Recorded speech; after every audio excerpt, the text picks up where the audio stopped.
Halo Sobat Repot, kembali lagi di Repot, Riok Podcast. Sebenarnya perkenalkan, nama saya Chandra Diki Eka Pambudi dan teman saya Habib Muhammad Thohir. Kami berdua adalah mahasiswa dari Universitas Muhammadiyah Ponorogo yang sedang melakukan kegiatan magang di Dinas Pemberdayaan Masyarakat dan Desa Kabupaten Ponorogo. Ya, kali ini kita kedatangan narasumber dari Koperasi Konsumen Sumber dan Makmur Jawa Timur. Lanjut. Ibu, sebelumnya mohon izin, alasan kami mendatangkan atau menghadirkan Ibu berdua kemari karena terkait dengan program dari Presiden Pak Prabowo, yaitu terkait dengan Koperasi Merah Putih. Nah, Koperasi Merah Putih tersebut mungkin asing bagi masyarakat Ponorogo. Nah, dengan menghadirkan Ibu berdua ke sini, kami minta edukasi atau materi pengalaman-pengalaman yang ada di Koperasi Sumber Daya Manusia dari MAISA untuk menjadi edukasi di masyarakat Ponorogo tersendiri. Baik, sebelum lanjut ke materi, mohon Ibu izin memperkenalkan diri terlebih dahulu. Oke, terima kasih. Sebelumnya tadi saya sedikit meluruskan sebelumnya kenalan ya. Saya sampaikan saya dari Koperasi Konsumen Sumber Dana Makmur Jawa Timur yang berafiliasi dengan MAISA Group, gitu ya. Jadi salam kenal, nama saya Sri Haryani. Kebetulan saya ada di unit simpan pinjam Koperasi Konsumen SDM ya, kita menyebutnya SDM, dan saya hari ini datang bareng dengan Kak Mutiara yang kebetulan dia ada di bagian teller juga, akuntingnya seperti itu. Itu sedikit dari perkenalan dari saya selaku, kalau ngomong nih narasumber kayaknya serem ya Kak ya. Panggil saya Mbak Yan aja Mbak ya, Yan. biar kelihatannya kok saya yang jadi kaku nanti malah ya. Oke, saya kira cukup perkenalan saya seperti itu. Oh ya Mbak, bisa ceritakan sedikit bagaimana awal mula berdirinya Koperasi SDM MAISA ini? Oke, ya kebetulan saya yang pertama kali ya, jadi mungkin jadi di sini saya bisa sedikit bercerita. Koperasi SDM ini didirikan tahun 2010 oleh ownernya MAISA Group waktu itu, Ibu Ripkah Silvilia. Di tahun 2010 itu berangkat dari keinginan cita-cita beliau ya, ingin mensejahterakan karyawannya. Akhirnya dibukalah koperasi yang saat itu adalah koperasi serba usaha, jadi KSU ya bentuknya, belum koperasi konsumen seperti tahun 2010. Lantas di tahun 2022 kita lebih spesifik lagi mengubah atau melakukan perubahan anggaran dasar menjadi koperasi konsumen sampai dengan saat ini ya. Jadi di awal kita koperasi KSU waktu itu anggotanya masih 60 orang. Kalau saat ini kita jadi dari perjalanan waktu tahun 2010 hingga sekarang kita mempunyai anggota di angka 1069 orang seperti itu. Karyawan itu pensiun atau resign dari pekerjaannya, dia nanti ada istilahnya tabungan ya Kak ya, tabungan yang nanti bisa diambil kalau dia resign dari pekerjaannya seperti itu. Hanya terpaku kepada simpan pinjam saja. Mungkin saat ini masyarakat kita atau mungkin diri kita sendiri ya, kalau kita ngomong koperasi kita tahunya ya wis tempat untuk pinjam uang kan begitu. Tapi sebenarnya tidak seperti itu. Saya sampaikan sedikit, kalau mengenai koperasi konsumen itu di dalam pilar unit usahanya ada 3 Kak ya, di dalam anggaran dasarnya pasti ada. Di dalam koperasi konsumen itu ada unit utama ya, ada unit utama, ada unit pendukung, ada unit tambahan. Lah, unit tambahan ini satu-satunya adalah unit simpan pinjam. Kalau di unit utama ini bisa sektorial banyak sekali ya, banyak sekali sektorial. Kalau ini saya sampaikan suatu contoh di tempat kami. Sektorial mungkin di sektorial secara untuk yang usaha utama kita belum ada ya. Kita belum ada, kita di sektorial itu seharusnya ada retail ya, toko seperti itu, sembako seperti. Jadi kalau membuka usaha di sektor koperasi dalam koperasi, kita itu harus menyesuaikan di dalam anggaran dasar. Kita nggak bisa melenceng dari membuka usaha yang tidak tertera di dalam anggaran dasar itu sendiri. Kalau untuk unit usaha pendukung kita sudah ada, yaitu unit kita membuka apotek ya. Apotek, kita sudah punya apotek. Terus yang ketiga tadi unit tambahan itu tadi unit simpan pinjam. Kebetulan untuk unit simpan pinjam itu sendiri di tempat kami yang paling awal beroperasi, karena mungkin dirasa paling cepat ya Kak ya.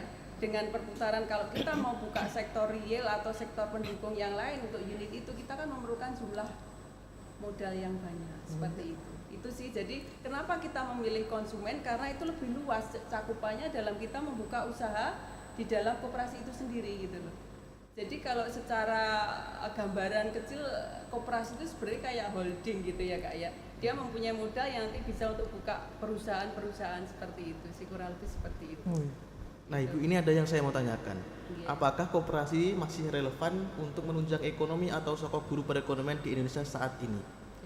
Masih sangat sekali. Seperti tadi disampaikan juga, undang-undang juga belum berubah ya. Kita sendiri di dalam pengelolaan koperasi tetap berpaku kepada Undang-Undang Koperasi nomor 25 tahun 92 ya. Mengenai apakah masih relevan dengan saat sekarang, saya sampaikan masih. Apalagi kalau koperasi itu dikelola benar-benar dikelola oleh orang-orang yang kompeten, yang artinya juga dalam hal ini kompeten dalam hal pengetahuan, juga mengenai karakter seperti itu. Koperasi masih sangat menjanjikan seperti itu. Jadi kalau kita melihat, tadi saya sampaikan di depan juga, koperasi orang tahunya untuk pinjam uang, nggak ada ini BPKB, non sewu ya, seperti itu. Akan tetapi sebenarnya di dalam koperasi itu sendiri, pertanggungjawaban pengurus juga bisa langsung ke unit. Nah, apa yang menjadi tugas masing-masing itu, kalau ketua yang pasti ya juga dalam penyelenggaranya mengelola koperasi itu sendiri ya. Ketua mengambil keputusan seperti itu. Sekretaris otomatis sudah mengurusi segala legalitas, mungkin surat menyurat seperti itu. Bendahara jelas pasti juga melakukan pembukuan atau menyelenggarakan pembukuan terkait usaha-usaha yang ada di dalam koperasi. Seperti itu Kak. Jadi kalau ketua bisa satu, bendahara bisa satu, sekretaris juga bisa satu, masih cukup. Akan tetapi kalau untuk kepengawasan itu minimal 3 orang. Jadi ada satu koordinator pengawas, yang kedua adalah anggota pengawas 1, yang ketiga adalah anggota pengawas 2. Itu minimal 3 orang untuk pengawas. Seperti itu. Itu kalau untuk struktur. Sama halnya dengan di koperasi kami juga memiliki 3 orang pengawas ya. Ada ketua, ada pengurus, ada bendahara, ada sekretaris. Tapi di tempat kami juga ada yang namanya Dewan Kehormatan. Lantas apa sih Dewan Kehormatan, tugasnya apa, fungsinya apa, terus siapa, kan begitu. Kami mengangkat Dewan Kehormatan itu dari anggota yang paling senior, dalam artian di sini yang ada kontribusinya dalam hal ini, karena di tempat kami yang mendirikan kan tadi saya sampaikan Ibu Ripka selaku ownernya Maisa Group ya. Itu juga beliau adalah menjadi Dewan Kehormatan di tempat kami. Juga Bapak Bobi Wibowo, CEO Maisa Group, itu juga Dewan Kehormatan yang tugasnya adalah melakukan pembinaan juga, memberikan usulan pembinaan untuk perkembangan koperasi itu sendiri. Seperti itu sih Kak, kalau di tempat kami seperti itu. Gitu. Kalau di koperasi SDM sendiri, untuk anggotanya itu seperti apa mekanismenya dan apa saja hak dan kewajiban mereka itu? Saya pikir di tempat lain sama ya, kalau benar-benar pengelolaannya koperasi itu penerapannya sesuai dengan ketentuan perundangan ya. Karena mohon maaf, bisa jadi di luaran itu tetap masih ada ya Kak, koperasi abu-abu. Dalam artian begini, ini saya mohon maaf ya, saya harus ngomong. Kadang-kadang koperasi itu, ini koperasi misalkan contoh, ini SDM itu punyanya siapa? Punya Ibu Yani. Misalkan seperti itu, mungkin masih ada di luaran seperti itu. Tapi kalau di tempat kami, karena SDM itu pengelolanya sesuai ketentuan perundangan, yaitu milik anggota seperti itu. Jadi anggota di tempat kami adalah selaku pemilik koperasi, ya, bukan lagi punyanya Bu Yani, bukan punyanya misalkan Kak Mutiara Sa pribadi, bukan seperti itu. Lantas mekanisme keanggotaannya seperti apa? Begini, kita juga mengacu kepada persyaratan-persyaratan untuk menjadi anggota koperasi. Karena apa harus ditentukan syaratnya? Menjadi anggota koperasi itu tidak hanya koyok masuk dari organisasi ya sudah seperti itu, bukan ya. Artinya kita masuk kegiatannya apa, bukan seperti itu. Karena anggota koperasi itu mempunyai kewajiban yang kedepannya ini harus membayar sejumlah uang untuk simpanan wajib dan pokoknya, seperti itu. Jadi di tempat kami sama Kak, prosedurnya mungkin hampir mirip ya, mungkin kakak-kakak sekalian sama halnya kalau kita mau buka rekening tabungan atau deposito di bank seperti itu ya. Kita juga memperlakukan hal seperti itu untuk pembukaan keanggotaan seperti itu. Jadi juga menyerahkan identitas diri, KTP seperti itu, mengisi form dan membayar iuran pokok yang sekali dibayarkan kalau pokok. Ya, sekali pembayarannya dan simpanan wajibnya yang akan dilakukan setiap bulan. Oleh sebab itulah kenapa anggota koperasi itu persyaratannya salah satunya harus berpenghasilan. Karena kedepannya akan mempunyai kewajiban untuk membayar iuran seperti itu. Nah, di tempat kami di SDM untuk iuran pokok itu semuanya sama. Ya, kenapa dibuat sama?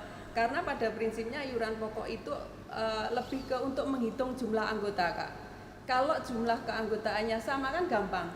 Kamu lihat misalkan di pembukuannya anggotanya simpanan pokoknya sejumlah 1 juta, berarti kan sudah bisa menghitung berarti ini berapa sih orangnya, sudah terlihat gitu loh.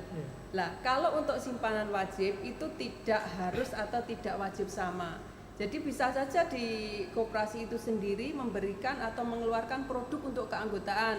Taruh kata misalkan keanggotaan merah hijau kuning, misalkan yang merah berapa, yang kuning berapa, seperti itu setiap bulan nih. Ya, akan tetapi saya sampaikan kalau mengenai pembayaran keanggotaan ini nggak boleh naik turun ya istilahnya. Taruh kata saya bulan ini ikut 100-an, ikut 100 berapa bulan bayar. Saya nggak punya duit, saya ganti jadi 25 ribuan, tidak boleh seperti itu. Harus konsisten sesuai dengan ketentuan produk yang dipilih seperti itu. Kalau untuk simpanan wajibnya seperti itu sih Kak. Itu kalau untuk keanggotaan, karena sedikit ya juga saya sampaikan ya, keanggotaan koperasi ini merupakan ekuitas ya. Jumlah anggota ini merupakan modal juga untuk koperasinya seperti itu. Itu sih Kak. Tapi adakah dari anggota itu yang tidak menaati prosedur dari koperasi Bu? Dan adakah konsekuensinya seperti apa? Kalau mengenai misalkan kita ngomong tadi masalah keanggotaan ya Kak, tidak mentaati dalam artian mungkin tidak membayar. Lah itu mungkin juga harus ada ketentuan di dalam koperasi itu sendiri. Misalkan dalam waktu 6 bulan berturut-turut kalau tidak membayar iuran wajibnya ini sudah dinonaktifkan atau dikeluarkan atau sudah tidak dimasukkan kategori yang tidak aktif seperti itu. Akan tetapi upayanya apa ya, kita tetap harus melakukan penagihan, jangan melakukan pembiaran. Ya dalam hal ini pengelola tidak bisa melakukan pembiaran kalau misalkan si A tidak membayar simpanan wajibnya, karena sangat pokok sekali ya, artinya iuran yang dibayarkan oleh anggota itu merupakan ekuitas yang akan dimiliki koperasi. Kalau penerimaan ekuitasnya tidak lancar atau besarannya nanti bisa turun, kan juga mempengaruhi istilahnya mobilitasnya koperasi untuk pengembangan usaha seperti itu. Kalau masalah sanksi, masalah ketentuan, kembali lagi kan koperasi juga merupakan organisasi ya Kak, itu memang juga harus diatur sejak awal. Akan tetapi bagaimana ketentuannya bisa diputuskan di dalam rapat kepengurusan seperti itu sih Kak. Lalu untuk layanannya apa saja yang dijalankan oleh koperasi tersebut? Begini, kebetulan tadi saya sampaikan ya, kalau kita koperasi konsumen yang kebetulan sudah ada sektor real ya, seperti apotek, seperti praktek dokter ya. Jadi di koperasi kami sudah ada buka praktek dokter seperti itu. Kalau untuk pelayanan atau saya lebih lebih expert kalau saya ngomong di unit simpan pinjam yang kebetulan saya pimpin ya. Di koperasi saya ngomongnya simpan pinjam. Mungkin kakak-kakak lebih familiar dengan kata deposito ya. Seperti itu. Jadi produk layanannya seperti itu Kak. Nah ini saya sampaikan juga ya. Kalau untuk layanan di simpan pinjam itu yang bisa menggunakan itu hanya anggota. Kalau apoteknya siapapun bisa beli obat di sana meskipun dia bukan anggota. Untuk sektor real, khusus untuk simpan pinjam itu yang bisa menggunakan hanya anggotanya saja. Jadi inilah uniknya koperasi ya, yang bisa menggunakan fasilitasnya hanya pemiliknya saja. Seperti itu. Kalau itu benar-benar diterapkan, itu akan sangat menekan apa istilahnya risiko ya, karena simpan pinjam ini termasuk usaha risiko tinggi. Seperti itu sih Kak. Ya. Nah Ibu, dengan keterbatasan kami sebagai anak muda, mungkin Ibu bisa menjelaskan tentang tata cara pengelolaan dalam koperasi simpan pinjam. Gini, kalau untuk yang anak muda ya terutama ya kan, karena taunya buat pinjam uang kan seperti itu ya. Kalau untuk pembelajarannya simpan pinjam tadi saya sampaikan kegiatannya apa dulu sih Bu, kan begitu. Saya sampaikan tadi melakukan penghimpunan dana.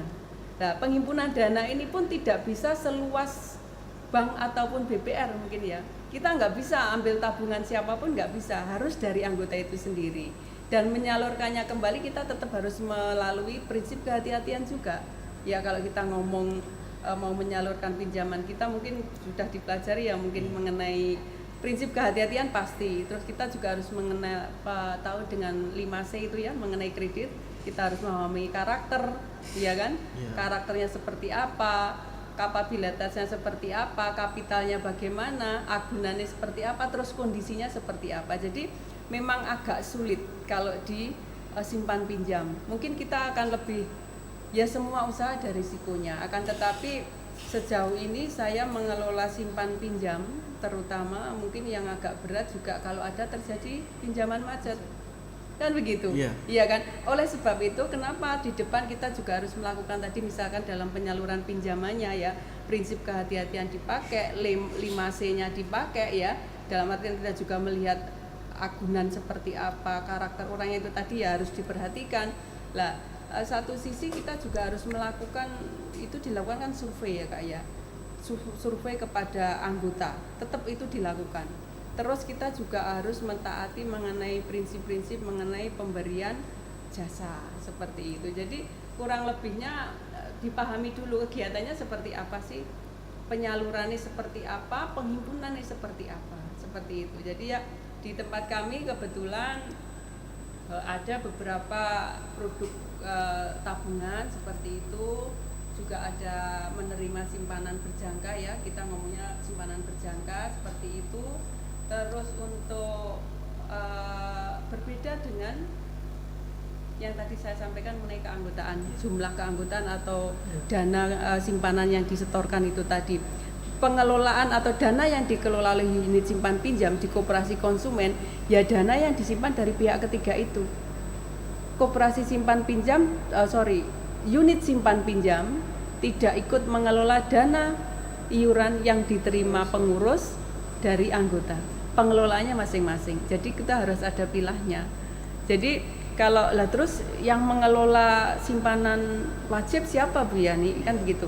Itu ada di kepengurusan. Lah ini tugasnya pengurus, gimana caranya muterin, nanti kalau dibiarkan saja sementara kita ada tuntutan harus membagi SHU kepada pemilik koperasi. Ya kan? Jadi di sini kita juga mungkin yang muda-muda ada kesempatan untuk belajar ngelola perusahaan nanti kalau punya perusahaan seperti itu. Kalau sekarang mau jadi anggota wis jadi langsung memiliki perusahaan juga loh. Kalau nanti habis ini tertarik mau ikut jadi anggota koperasi di SDM, otomatis sudah jadi pemilik perusahaan, pemilik koperasi kan begitu. Seperti itu. Jadi besar harapan ya untuk anak-anak muda ini untuk ikut terjun ya, ikut bergabung di dalam, ikut berorganisasi di dalam koperasi gitu, banyak manfaatnya nanti. Itu sih Kak. Nah Ibu, tadi kan Ibu sudah memaparkan tentang tata cara pengelolaan simpan pinjam untuk anak muda ya. Berhubung para viewers yang menonton ini kan banyak kan dari perangkat desa dan untuk orang-orang dinas ya Bu ya. Nah terkait itu kan ini Koperasi Merah Putih itu kan akan diprogramkan untuk semua desa yang ada di Indonesia Bu ya. Nah Ibu mungkin ada tips atau edukasi untuk para pemerintah desa untuk terkait itu. Kan Maisa Group itu kan sudah besar Bu ya, koperasinya itu ya. Ya kebetulan koperasi kami kan skalanya provinsi ya. Jadi saya sampaikan tadi juga disampaikan di depan kalau Informasinya Koperasi Merah Putih itu primer ya. Koperasi primer itu artinya anggotanya orang perseorangan, bukan PT atau badan. Jadi kalau koperasi primer itu dari sisi keanggotaan kan ada 2 jenis ya Kak ya, koperasi ada primer dan sekunder. Kita harus menjadi prioritas Kak itu, pengetahuan mengenai koperasi seperti apa ya kan. Jadi harus memahami betul gitu loh. Artinya kalau kita memahami betul apa yang menjadi yang diamanahkan ke kita, itu nanti akan bisa membuat koperasinya lebih maju. Artinya apa? Dengan cara seperti apa? Mungkin nanti ke depan di dalam Koperasi Merah Putih itu sendiri sebenarnya ada pendampingan, tenaga pendamping kita menyebutnya seperti itu. Pelatihan atau webinar mengikuti seperti itu kami lakukan juga di dalam Koperasi SDM. Jadi ya ngobrol sedikit, kita sendiri juga ada target dalam mengikuti pelatihan untuk karyawan ya. Jadi kami juga harus rajin mengikuti webinar untuk menambah pengetahuan kami seperti itu. Jadi menurut saya kalau untuk pemahaman untuk yang nanti insya Allah akan menjadi pengurus di koperasi KDMP tadi sudah dijelaskan sih, semuanya pasti sama konsumen, ya. Semuanya pasti sama konsumen. Jadi artinya sudah tidak bisa memilih lagi bentuk koperasi yang lain. Yang menjadi fokus kita adalah yaitu tadi peningkatan sumber daya manusia menjadi prioritasnya untuk pengetahuan mengenai koperasi seperti inilah. Nanti misalkan tadi disampaikan kalau ingin belajar misalkan ini juga sifatnya sharing ya Kak. Mungkin apa yang disampaikan Mbak Yani hari ini bisa ada yang kurang atau lebih atau salah atau benar, bisa ya mohon maaf sebelumnya ya. Nanti mungkin sharing aja. Jadi nanti misalkan ada dari rekan-rekan pelaku koperasi atau kemungkinan yang teman-teman yang berkesempatan diberi amanah di KDMP ya sama-sama belajar bareng di SDM bisa seperti itu. Monggo silakan gitu. Lalu kembali lagi ke koperasi SDM ya Bu. Ya. Sejauh ini bagaimana keterbukaan laporan keuangan kepada anggotanya? Kalau untuk sejauh ini di koperasi kami kan memang rutin melakukan RAT ya. RAT itu pasti karena RAT itu merupakan kewajiban pengurus dalam penyelenggaraannya. Karena kalau koperasi itu sampai 2 tahun berturut-turut tidak melakukan, itu sudah bisa dianggap tidak aktif Kak. Nanti bisa dibekukan seperti jadi wajib ya. Jadi kadang-kadang juga sih dilihat ya kualitas kepengurusan itu sejauh mana kalau sampai tidak bisa melaksanakan, menyelenggarakan RAT artinya kan dipertanyakan kan seperti itu. Nah kembali lagi ke SDM sejauh ini kita juga rutin melakukan RAT mengenai keterbukaan atau transparansi mengenai pembukuannya setiap tahun kita sampaikan. Dan kita tidak menutup misalkan anggota kita menanyakan ke dalam langsung ke koperasi meskipun di luar RAT. Satu sisi kebetulan di kami itu di unit simpan pinjam kami sudah memiliki aplikasi mobile ya Kak. Jadi setiap anggota itu istilahnya bisa melihat simpanannya. Jadi kami dari unit simpan pinjam sendiri sudah mempunyai aplikasi namanya Sudama Mobile yang punyanya SDM. Dari situ anggota bisa mengakses, setiap anggota bisa melihat berapa sih tabunganku, berapa sih simpanan anggotaku seperti itu. Jadi kami sangat istilahnya ya terbuka sekali terkait hal itu mengenai pelaporan atau transparansi mengenai kalau kita ngomong ya sudah nominal ya seperti itu. Itu sih Kak, sejauh ini kita sudah menggunakan mobile juga. Jadi sewaktu-waktu sudah bisa melihat? Bisa dicontohkan Kak nanti, bisa dikasih lihat nanti. Jadi setiap anggota sudah bisa mengakses, sudah mengetahui jumlahnya. Jadi begitu misalkan menabung bisa langsung dicek di sini. Jadi dari itu pun kita juga bisa memberikan fasilitas PPOB ya Kak. Jadi dari situ kita bisa melakukan pembelian token, ya pulsa, data, juga top up ke OVO, Shopee seperti itu kita sudah bisa kan. Tetapi begini, ini sedikit mengenai PPOB. Sebenarnya koperasi itu kita kalau ngomong koperasi panjang sekali ya. Sedikit mengenai koperasi open loop atau closed loop ya. Jadi koperasi closed loop itu sebenarnya seluruh koperasi itu kan tidak boleh melakukan kegiatan yang istilahnya berbau-bau perbankan. Ya, seperti yang saya sampaikan tadi kami menggunakan Sudama Mobile memberikan pelayanan PPOB itu kita menggunakan vendor. Ya, kalau mau langsung atau misalkan istilahnya langsung kepada vendor, tanpa vendor ya Kak. Tanpa vendor itu nanti kita sudah melakukan praktek perbankan berbeda ya. Tadi saya sampaikan dengan produk kami yang mobile itu sudah bisa melakukan transfer antar rekening di dalam koperasi Kak. Tidak boleh kalau kita mau transfer ke misalkan jenengan jadi anggota. Mbak Yan ini mau tak transfer rekening saya di Mandiri, itu tidak boleh. Lah, sesama rekening di dalam koperasi bisa. Kalau keluar ke ranah itu artinya kita sudah menyalahi ketentuan, sudah masuk ke ranah perbankan dan itu tidak diperbolehkan untuk koperasi.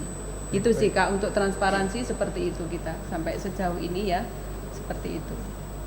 Nah Ibu, dengan banyaknya anggotanya yang lebih dari 1.000 dari SDM, bahkan ada yang dari luar provinsi Bu ya tadi? Luar kota. Luar kota. Ya. Itu cara komunikasinya gimana Bu? Apa melalui website atau gimana itu? Ini kalau untuk berkomunikasi ya pertanyaannya bagus ya. Jadi artinya tadi disampaikan anggota itu juga merupakan aset ekuitas ya kan. Jadi artinya kita juga harus membangun komunikasi yang baik dengan anggota. Kebetulan kami koperasinya ini kan skala provinsi. Skala provinsi artinya kita punya anggota di luar Kabupaten Ponorogo. Jadi skala provinsi itu perizinannya dari gubernur Kak, bisa membuka kantor cabang di seluruh kabupaten di Jawa Timur. Seperti itu kalau skalanya provinsi. Jadi itu kami membangun komunikasi selain memang kami ada apa istilahnya grup ya. Kalau yang paling cetek lah kita pakai grup WA itu ya. Seperti itu, website kita juga kelola, medsos kita juga lakukan. Nah, satu sisi kita juga punya grup untuk yang anggota mandiri. Kami menyebutnya anggota mandiri karena itu di luar karyawan Maisa seperti itu. Jadi istilahnya di dalam grup itu kami bisa mengkomunikasikan juga terkait produknya, terkait perkembangannya dari pertanyaan mereka seperti itu. Jadi intinya kita memang juga harus membangun komunikasi yang baik dengan anggota seperti itu. Lalu untuk tantangannya kan koperasi SDM sudah berdiri sejak 2010 ya Bu? Iya betul. Itu tantangan terbesar apa yang pernah dihadapi dan bagaimana koperasi bisa mengatasi tantangan tersebut? Ya kalau tantangan ya jatuh bangunnya ya Kak ya. Di awal kemarin dulu itu kan tahun 2010 kita hanya 60 anggota. Saya sampaikan belum ada produk-produk seperti kan, oleh sebab itulah saya agak kembali menjelaskannya. Dituntut ke para pengurus koperasi ini bagaimana inovasinya, bagaimana keaktifannya kan begitu. Waktu di awal kami koperasi itu anggotanya hanya 60. Mulai tahun 2017 terjadi pergantian kepengurusan ya, begitu bukan terbalik lagi ya, sampai muter lagi ke arah 180 derajat loh. Kalau 360 kembali lagi lah ya, 180 derajat itu membuat koperasi kami lebih bisa bergerak karena ada pertambahan anggota ya. Ada pertambahan anggota artinya ada penambahan penerimaan ekuitas yang bisa membuat koperasi lebih bisa bergerak. Istilahnya kalau tidak ada duitnya kan tidak bisa jalan. Begitu ada duit banyak yang bisa kita lakukan seperti itu. Jadi jatuh bangunnya dan yang paling saya rasakan saya selaku pelaku koperasi yang kebetulan berada di situ ya Kak ya, itu yaitu sangat signifikan dari yang tidak modalnya yang minim sampai akhirnya bermodal besar. Jadi apa langkahnya apa, yaitu tadi kita membuat produk-produk keanggotaan untuk menarik anggota dalam melakukan partisipasi atau kontribusi dalam pemupukan modal seperti itu sih Kak. Kalau untuk di unit sendiri utamanya sudah jelas kayak istilahnya terlihat di depan mata. Apa sih resikonya? Ya kredit macet. Lah, kalau namanya kredit macet kembali lagi bagaimana kita menerapkan prinsip kehati-hatian dalam penyalurannya. Kan begitu. Itu yang bisa saya sampaikan. Kalau untuk inovasi penyerapan anggota itu gimana? Lah itu kita bisa lakukan ya, namanya kita di karyawan ya kanvas segala macam seperti itu. Jadi kembali lagi kalau ngomong kita merekrut anggota, sifatnya anggota koperasi itu sukarela, nggak boleh dipaksa, kan begitu ya. Jadi kita punya tantangan, artinya ya tantangan kita apa? Kita harus bisa memberikan keterangan, edukasi yang benar ya, memberikan motivasi kepada mereka, membuka mindset mereka tentang berkoperasi. Jadi tidak hanya berpikir koperasi itu nggone wong utang. Ya, tadi saya sampaikan koperasi itu bisa kita buat sarana sebagai sarana untuk berorganisasi, untuk berinvestasi, yang nanti pada 1.000 sekian yang tadi saya sampaikan memang lebih banyak dari karyawan Maisa Group, hampir 80%. Akan tetapi kita juga tidak menutup kemungkinan untuk anggota mandiri, boleh, silahkan, monggo gitu ya. Jadi ada sekitar 20% anggota kita adalah anggota mandiri, seperti itu. Jadi tidak hanya anggota, kalau anggotanya cuman istilahnya dari anggota Maisa Group enak Mbak Yani, nggak usah nagih iuran kan begitu. Lah oleh sebab itu dari untuk yang anggota mandiri ini sendiri kita lakukan, kita kasih grup untuk melakukan istilahnya reminder kayak gitu-gitu Kak. Jadi makanya kita harus membangun komunikasi dengan anggota ini, seperti itu sih Kak. 80% memang hampir 80% anggotanya Maisa Group gitu. Kalau untuk koperasi Desa Merah Putih itu yang kan baru mau merintis ya Bu? Ya. Apa saran konkret agar bisa berkembang lebih cepat? Saya pikir itu tadi yang sudah saya sampaikan di depan ya. SDM-nya harus menjadi prioritas untuk dalam pengelolaan ini. SDM-nya, peningkatannya, mutunya, kompetensinya ya seperti, karena secara saya nggak tahu kalau di Koperasi Merah Putih ini nanti apakah harus ada sertifikasi untuk kepengurusan, karena itu harus ada. Sertifikasi harus ada. Sama halnya saya sebagai pengelola di unit simpan pinjam juga harus ada sertifikasinya, ya. Tapi ya tidak itu jangan mengecilkan gitu, jangan membuat itu kita nggak jadi, kita kok angemen, tidak seperti itu ya. Tetap harus tetap semangat ya istilahnya kalau mau ke bagaimana ini bisa maju, yaitu tadi SDM-nya, terus untuk penghimpunan dana keanggotaan ini juga harus jangan terpaku hanya dari dana yang diberikan atau dana modal yang ada. Kita sendiri sebagai pengurus harus melakukan pengembangan mulai dari ekuitasnya seperti itu. Gitu sih Kak. Itu yang menjadi, karena memang poinnya kalau koperasi itu ada di anggota. Nah, itu nanti ya mestinya tetap harus ada target lah buat pengurusnya sendiri. Iya kan? Apalagi nanti kalau ada honornya, masa nggak ada target untuk kerjaannya kan begitu. Itu sih Kak. Apalagi kira-kira. Silakan diminum dulu. Iya, kok suwi-suwi ya haus ya Kak ya. Monggo.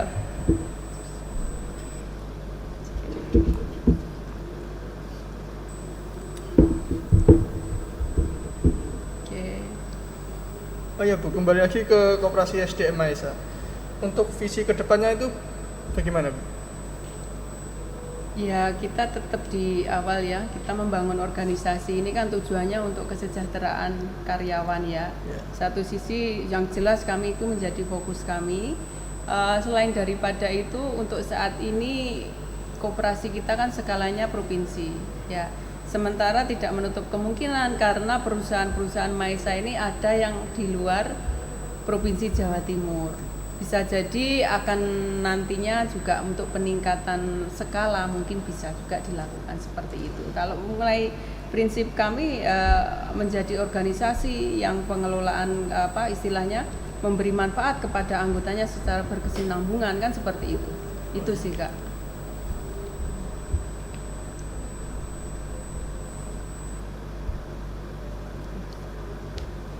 Dan terakhir, pesan utama apa yang ingin disampaikan kepada para pendengar di podcast kali ini? Untuk para pendengar, sekali lagi apa yang saya sampaikan hari ini mungkin tidak sepenuhnya mungkin benar, ada yang salah atau nanti akan kita diskusikan kembali atau nanti datang ke SDM untuk langsung belajar bisa. Selanjutnya buat rekan-rekan semuanya juga yang mungkin nanti akan menjadi pengurus koperasi atau juga mungkin kaum muda yang tertarik dengan koperasi, ayo berkoperasi. Melalui koperasi ini kita bisa belajar berorganisasi, belajar berinvestasi ya. Artinya seperti itu. Jadi kita juga nanti akan istilahnya juga akan mendapat keuntungan. Selain daripada itu kita ikut membangun ya. Kita kalau ngomong membangun kok gede timen, tapi memang ikut berpartisipasi dalam pembangunan ekonomi ya Kak ya, di lingkungan kita ya, terutama di desa kita kalau kita ngomongnya Merah Putih seperti itu. Jadi jangan memandang rendah koperasi ya, kalau jenengan semuanya bisa belajar di koperasi sangat potensial sekali buat anak-anak muda juga. Saya berharap juga lebih mengenal koperasi dan mau berkoperasi. Itu aja sih. Terima kasih. Ya Ibu, kami mengucapkan terima kasih panjang lebar kami sudah mengobrol. Mungkin dari edukasi pemaparan materi dari Ibu semoga kami bermanfaat buat kami dan Amin. teman-teman semuanya. Oke. Terima kasih. Selamat Oke. siang. Terima kasih. Selamat siang. Agak kaku. Kenapa?